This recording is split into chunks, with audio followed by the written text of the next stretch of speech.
എനിക്ക് ഈ വീട്ടിലെ അടുക്കളയിൽ കയറി എടുത്തു കഴിക്കാനുള്ള സ്വാതന്ത്ര്യം ഉണ്ടല്ലോ. ഇത് എന്റെ കൂടി വീടല്ലേ. അത് നേരാ. എന്നാലും നമ്മൾ അടുക്കള ജോലിക്കാരിയെ നിർത്തുന്നത് നമ്മളെ പരിപാലിക്കാനല്ലേ? അതെ അതെ. ഇനി പരിപാലനം ഒരാളെ കൊണ്ട് പറ്റിയില്ലെങ്കിൽ പറ്റുന്ന ഒരാളെ കൂടി കൊണ്ടുവരണം. ആ വിവരം കൂടി പറയാനമ്മേ ഞാനിപ്പോ വന്നത്. എന്താണ് മോള്? അല്ല, ഇവിടെ ഇപ്പോ 2 ഗർഭിണികളല്ലേ ഉള്ളത്? അതെ, ആമി മോളും പൂജ മോളും. എന്താ? ഇവര് 2 പേരുടെയും കാര്യം ഒരുമിച്ച് നോക്കാൻ ഗോമതിക്ക് പറ്റൂന്നൊരു സംശയം. അതുകൊണ്ട് പൂജ മോൾക്ക് മാത്രമായിട്ട് ഞാനൊരു ജോലിക്കാരിയെ വെക്കാൻ പോവാ. അതിന്റെ ആവശ്യമുണ്ടോ? ഇവൾക്ക് ഒറ്റയ്ക്ക് ചെയ്യാവുന്ന പണിയല്ലേ ഇവിടെയുള്ളൂ. പിന്നെ ഞങ്ങളൊക്കെ ഇവിടെ സഹായത്തിനുണ്ടല്ലോ. അത് പോരല്ലോ അമ്മേ. പൂജമോൾക്ക് മാത്രമായിട്ടൊരു ജോലിക്കാരി വേണം. സമയാസമയത്ത് ഇവളെ ശുശ്രൂഷിക്കാനും ഭക്ഷണം എടുത്തു കൊടുക്കാനും ഒക്കെ ഒരാള്. വെറുതെ നമ്മൾ എന്തിനാ ഗോമതിയെ ബുദ്ധിമുട്ടിക്കുന്നേ? എല്ലായിടത്തും എങ്ങനെയാ ഈ പാവത്തിന്റെ കണ്ണ് ഒരേ സമയം ഓടി നടക്കുന്നേ? എന്നാ പിന്നെ ഞാനങ്ങോട്ട് ഇറങ്ങട്ടെ.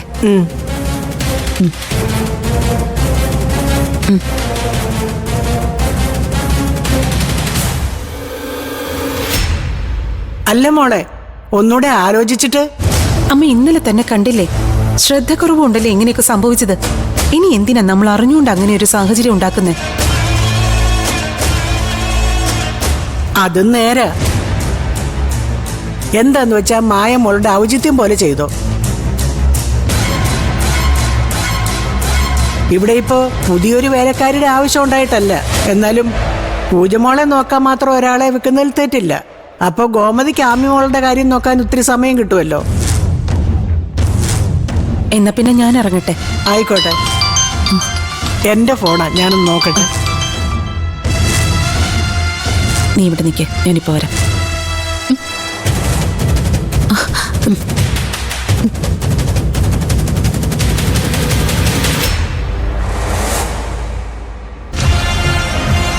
എന്റെ മോളെ പുകയ്ക്കാനുള്ള ഗൂഢാലോചന വീണ്ടും തുടങ്ങിയോ? ദേ, ഒരു കാര്യം ഞാൻ പറഞ്ഞേക്കാം.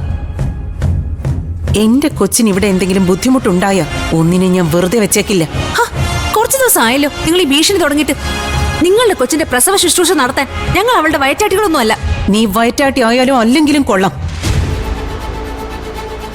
നീ കാരണം എന്റെ കുഞ്ഞിന്റെ കണ്ണീന്ന് ഒരു തുള്ളി കണ്ണീര് വീണുന്ന് ഞാൻ അറിഞ്ഞോ? വെറുതെ എന്നെ വീണ്ടും ഇങ്ങോട്ട് വരുത്തിക്കരുത്.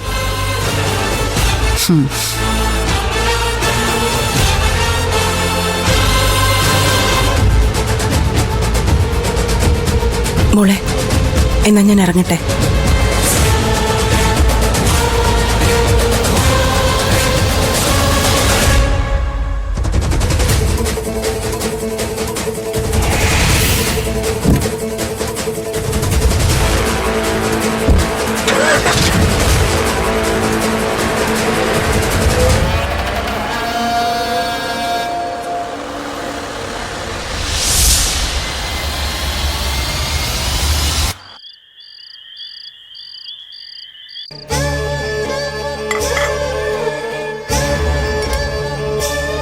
മതി മതി.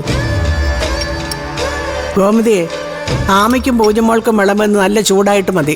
എല്ലാവർക്കും ചൂടോട് തന്നെയാ വിളമ്പുന്നത്. മതി. എനിക്ക് നിന്നോടൊരു കാര്യം സംസാരിക്കാനുണ്ട്.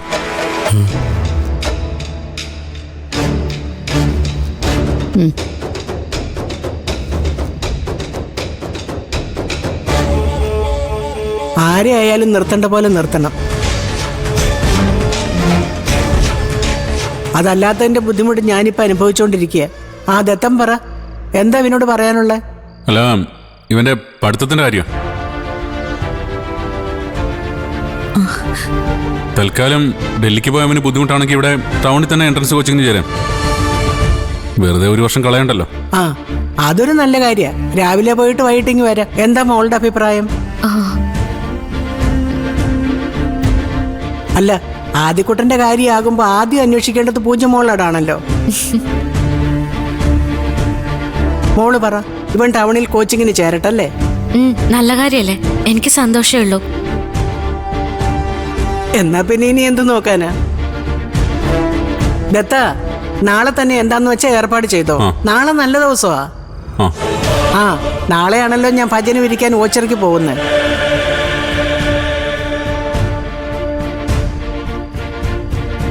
ഡാ, എന്താ കഴിക്കുന്നില്ലേ? മതി.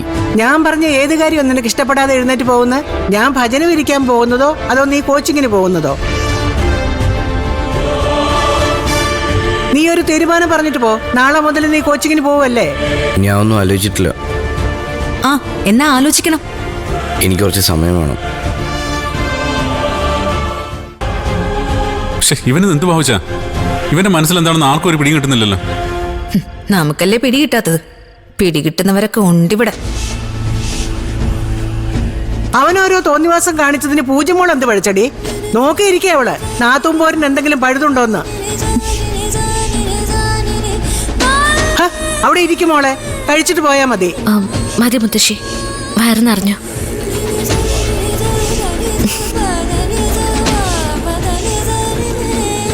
അവളുടെ മാത്രമല്ല എന്റെ വയറ് നിറഞ്ഞു.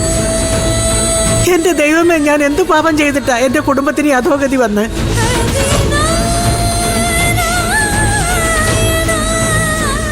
ആമി, നീ കാണിക്കുന്ന ഒട്ടും ശരിയല്ല. ഞാനെന്ത് കാണിച്ചുതാ? നീ വെറുതെ മനഃപൂർവ്വം ഓരോ പ്രശ്നങ്ങൾ ഉണ്ടാക്കുക. ഞാനോ? ആ, നീ തന്നെ.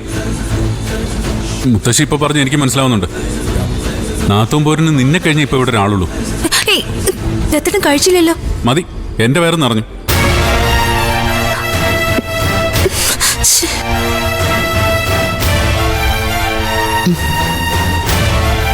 ഇപ്പൊ മോൾക്കെല്ലാം ബോധ്യപ്പെട്ടല്ലോ. ഈ വീട്ടിലുള്ള എല്ലാവരും അവരുടെ വശത്താ. ദേ, നിങ്ങൾ രണ്ടും കൂടെ ഇലക്ഷന് നിന്നാ മോളുടെ വോട്ട് പോലും മോക്ക് കിട്ടുന്ന ലക്ഷണം ഞാൻ കാണുന്നില്ല.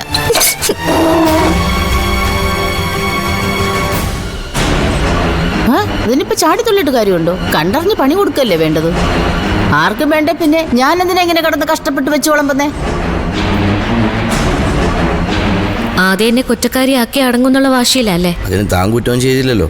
അത് കാണുന്നവർക്ക് കൂടി തോന്നണ്ടേ? മുത്തശ്ശി പോലും വിചാരിച്ചു കാണും ഞാൻ കാരണം താൻ കോച്ചിങ്ങിന് പോകാത്ത. എന്തായാലും മുത്തശ്ശി അങ്ങനെ വിചാരിക്കില്ല. മുത്തശ്ശി പറഞ്ഞപ്പോ താനും സമ്മതിച്ചല്ലേ? എന്നാ പിന്നെ എന്താ ആദ്യം സമ്മതിച്ചാ? ഞാൻ പറഞ്ഞല്ലോ, തൽക്കാലം ഞാൻ അങ്ങോട്ടുമില്ല. താൻ തന്നെയല്ലേ ഒരിക്കൽ എന്റെ കയ്യിൽ നിന്ന് അങ്ങനെ വാക്ക് വാങ്ങിച്ചത്. ആദ്യം അത് ടൗണിൽ പഠിക്കാൻ പോകുന്ന കാര്യത്തിനല്ലല്ലോ, ഡൽഹിക്ക് പോകണ്ടെന്നല്ലേ നമ്മൾ നിശ്ചയിച്ചേ. എവിടെയാണെങ്കിലും തൽക്കാലം ഈ വർഷം ഞാൻ ഒരു കോഴ്സിനും പോകണില്ല. അതിന്റെ കാരണം കൂടി അറിഞ്ഞാൽ കൊള്ളായിരുന്നു.